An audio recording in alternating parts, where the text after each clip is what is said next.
The events at Fort Lindley illustrate the Civil War that occurred in the backcountry of South Carolina, and also events that occurred with the Cherokee War of 1776.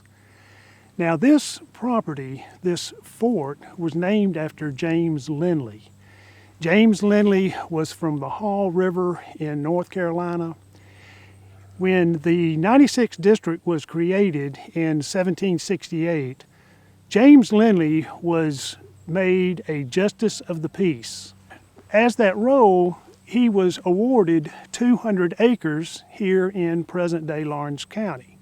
This was the 96th District during that time. And on the deed for James Lindley's property, it states that there was an old fort. The fort was first built here about 1760 during the French and Indian War, which also in the backcountry is referred to as the First Cherokee War or the Anglo-Cherokee War. There was a whole series of forts built along the frontier, built along the Cherokee territory. Greenville, Anderson, Pickens, and Oconee counties were Cherokee territory, and the 96th District was the frontier of America from 1755 to 1777. And this was established when the Treaty of Saluda was signed in 1755. So James Lindley came down as a Justice of the Peace. He had a vested interest in the British colonial system. And when the Revolutionary War started, there was a true civil war in the backcountry. Half of the populace here were loyalists, half were patriots. And James Lindley and many of the other justices of the peace during that time, not all of them, but many of them, became loyalists. And James Lindley teamed up with Patrick Cunningham, another justice of the peace, another loyalist, who captured shot and powder that was intended for the Cherokees during the first siege of 96. The Council of Safety in Charleston was wanting to send shot and powder to the Cherokees to placate the Cherokees. So a whole series of events happened at 96 with the first siege of 96. As a result of that, Patrick Cunningham took the shot and powder and with 200 men retreated into the wildest, most remote area that he could think of, which was the Canebrake in present-day southern Greenville County. Well, Richard Richardson and William Danger Thompson sent a party of men after Patrick Cunningham. On December 22nd, 1775, 7 months before the Declaration of Independence was signed, there was a battle at the Battle of the Canebrake. From 2 miles from here, Hollingsworth Mill, 1,300 men were sent to attack Patrick Cunningham and his 200 men. James Lindley was part of Cunningham's force, and he, along with 130 other men, were captured at the Battle of the Great Canebrake. James Lindley had his hands tied behind his back and was sent on a 2-week march down to Charleston. As soon as that march began, it started to snow. And it snowed like it has never snowed in the backcountry since. There was 30 inches of snow on the ground, and these men marched down to Charleston. There were bloody footprints in the snow as they went down. And James Lindley was put in jail in Charleston for 5 months. In April of 1776, he signed a parole. He was released, and his parole stated that he was not to pick up arms again against the Patriot forces under the pain of death. And that was the terms of his release. James Lindley could not come back here to his home and his fort. He was a man without a home during that time. And what he did was what most of the other loyalists in this area did as well, is he went into Cherokee territory and he was welcomed with open arms. And it was the Richard Paris plantation in downtown Greenville where most of these loyalists were. That was the Snow Campaign, which established Patriot dominance in the backcountry at the very beginning of the Revolutionary War. However, there were still issues, significant issues, was what was happening with the Cherokees. June 28th of 1776, the British attacked Charleston with a 9-ship armada. The goal of the British at that time was to open a two-front campaign in South Carolina, with Sir Peter Parker and his armada taking Charleston Harbor, and at the same time having a Cherokee uprising in the backcountry. Now, there's some discussion if the British Indian agents were fostering this uprising or not, but we do know that there was a group of Shawnees and other northern Native Americans coming down into the backcountry, fomenting an uprising. And at the same time that the British were attacking Charleston, the Cherokees in the backcountry were going on the warpath. And there was a total of 61 settlers killed. A sister fort to Fort Lindley is Kellett's Blockhouse. It was located about 20 miles from here. About every 20 miles there was another fort along the Cherokee territory. So the garrison at Kellett's Blockhouse got word from a Tory that night Fort Lindley was going to be attacked by a force of Cherokees and Loyalists who were dressed as Cherokees. That very day, July the 15th, 1776, 88 Cherokees and 102 Loyalists dressed as Cherokees, and they're referred to as Scophilites, left the Richard Paris plantation, and they came to attack this fort. The sister fort at Kellett's Blockhouse had word of that, so they got here as fast as they could and warned the garrison who was here. This fort was manned during this time by the Little River Regiment. Lawrence County was called the Little River District during this time. Major Jonathan Downs was the commander of the Little River Regiment. And when the garrison from Kellett's Blockhouse got here, all the patriots, all the militiamen were camped out in this field behind me.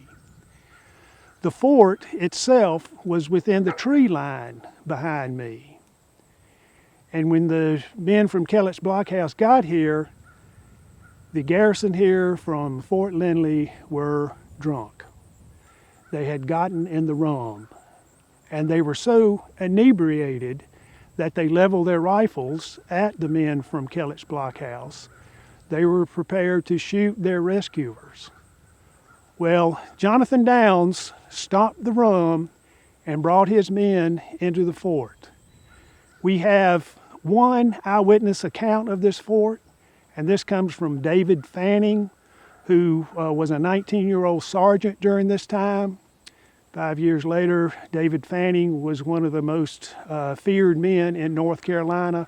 He led a 900-man Loyalist regiment that terrorized the state of North Carolina. But he was here as a 19-year-old.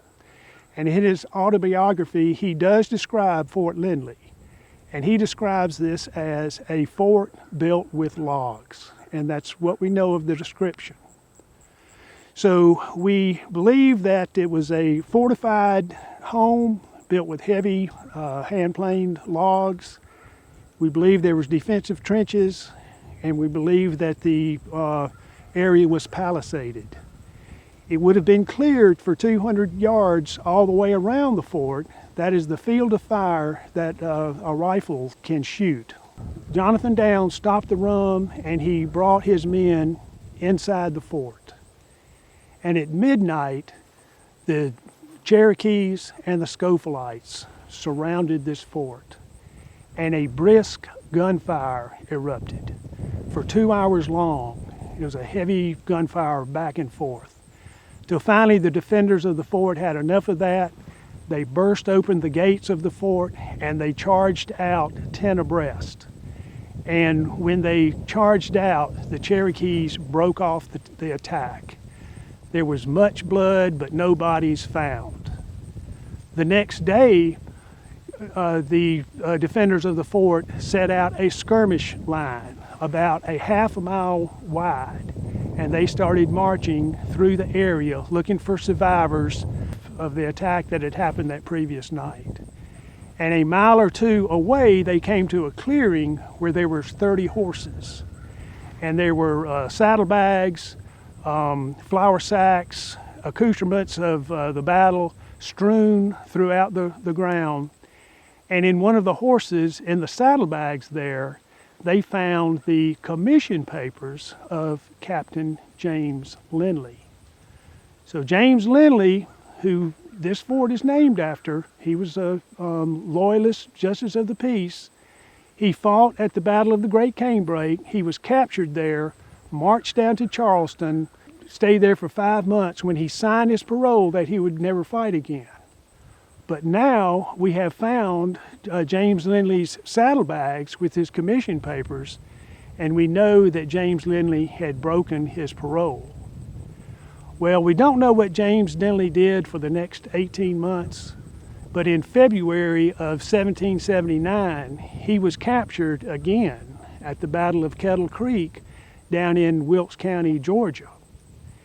And as a result of that, he went on trial in '96. He was found guilty of breaking parole, and he was hung by his neck. So that's what happened here at Fort Lindley. It illustrates the Civil War that happened in the backcountry with neighbors fighting neighbors, and it also illustrates the events that happened with the Cherokee War of 1776. This was the only offensive action that the Cherokees took during that war.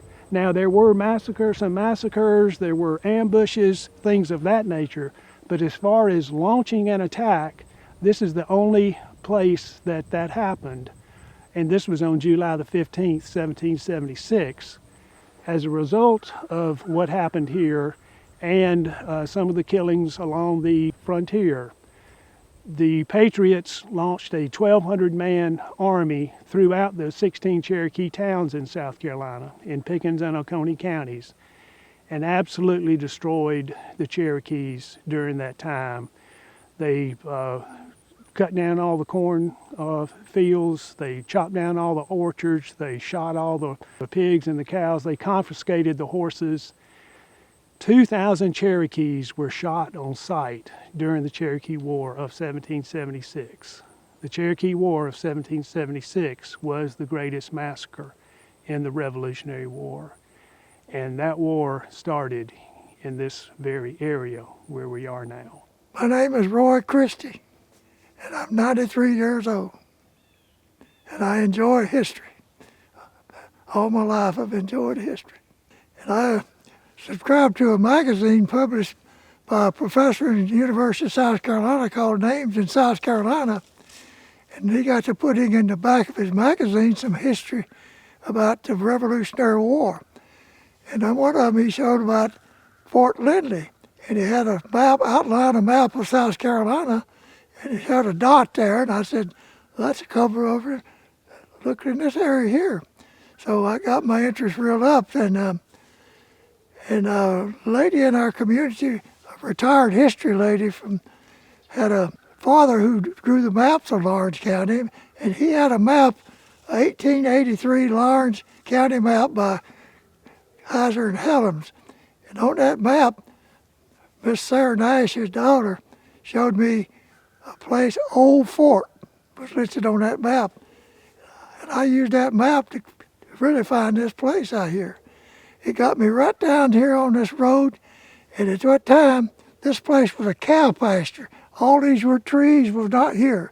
This knob was clear except for one large tree or two, and the whole field was clear.